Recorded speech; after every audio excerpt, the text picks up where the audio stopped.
ขอเจริญพรครับมื้อนี้เราก็มาพบกันอีกแล้วนะครับมื้อนี้เป็นวันที่เก่าขณะนี้เวลาประมาณ4:30ก็พากันได้มาถึงโดมของมหาลัยเนาะเพราะว่ามื้อนี้สิมีการเปิดงานโครงการปฏิบัติธรรมของมหาวิทยาลัยเนาะนี่ก็เป็นบรรยากาศท่านพระครูศรีปริยัติธาดาท่านเจ้าคุณผอ.ก็ได้กล่าวขันเวลาไว้รอท่านเจ้าคณะจังหวัดมาตอนนี้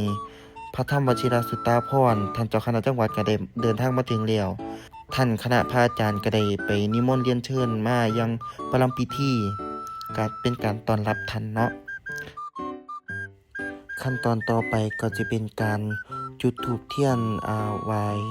พระรัตนตรัยนะครับโดยพระธรรมวชิรสุตตาภรณ์พร้อมกับนิสิตทุกท่านครับ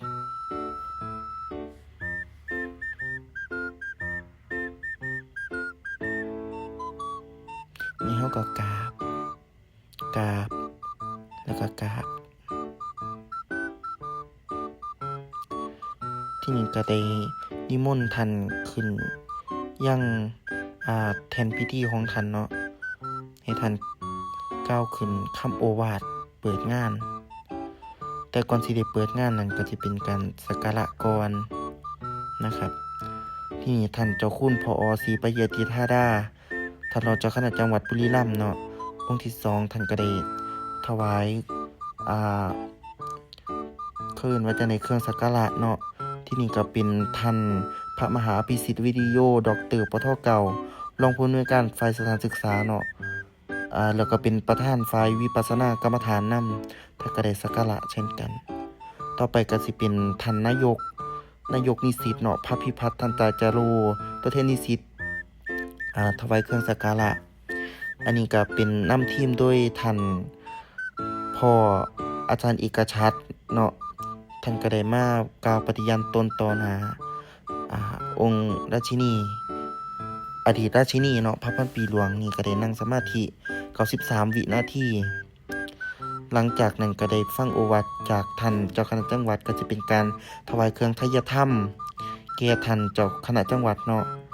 ก็สินำโดยท่านรองเจ้าคณะจังหวัดพระศรีปริยัติธาดาท่านเจ้าคุณผอ.นะครับแล้วก็ตามมาด้วยท่านพ่อเอกชัดจารุเมธีรองศาสตราจารย์ด็อกเตอร์ก็ได้ถวายแบนเนาะนี่ท่านก็สนทนาธรรมกันสักครู่นึงดนเติบ ท่านก็บ่ฮู้ว่าท่านคุยหยังกันเนาะเพราะว่าเฮาก็อยู่ไกลเฮาก็บ่ได้ยินนำต่อไปก็สิเป็นท่านพระอาจารย์มหาชัดชัยปัญญาวัฒโนด็อกเตอร์อาจารย์ประจำสาขารัฐศาสตร์เนาะถวายกาแฟเขาทะลุสินค้าโอท็อปของจังหวัดชุมพรเนาะโยมเพิ่นมีศรัทธาเพิ่นก็ฝากถวายท่านก็เป็นตัวแทนหลังจากนั้นก็สิได้นำทรงท่านเจ้าคณะจังหวัดพระธรรมวชิรสุตตาภรณ์นิมนต์กลับนะครับสู่อารามของท่านนี่ก็จะเป็นการทรงนะครับเฮาก็ไหว้ที่นี่ก็เป็นการคืนจังได๋พักเนาะเพื่อให้ไปเอาน้ำปานอกปานะรอทำวัดเย็นนะครับนี่ก็สิพากันย่างตู้ไว้ตัวยไปมื้อนี้ก็สิมีโยมท่านเอานมดีนากาบาเนาะกินแล้วก็เป็นพี่บ้า มาถวายเป็นน้ำปานะแล้วก็น้ำเปล่านะครับแล้วก็มีน้ำเต้าหู้น้ำอุ่นๆหนาวแห้งพะโล้นี่เฮาก็ได้มาเกี่ยวนึงเฮาก็คุยกับบรรณารักษ์เนาะห้องสมุดเฮายืมหนังสือบ่ทันเอามาคืนเพิ่นเฮาก็มาสดเบิ่งโอ้ยอุ่นเป็นตะคืออุ่นเป็นกินแล้วมันมีแห้งนะว่าไงมันหนาวแห้งหลังจากนั้นประมาณ 6:00 นก็ได้ทำวัดเย็นเฮาก็มารวมตัวกันเนาะประเทศไทยอย่างไรอันนี้ท่านผอ.ท่านเจ้าคุณผอ.เพิ่นก็ได้กล่าวแล้วก็ฝากเป็นฝากซื้อนิสิตทุกท่านกับถวายพระวิปัสสนาเพื่อฝากตัวเป็นศิษย์เนาะนี่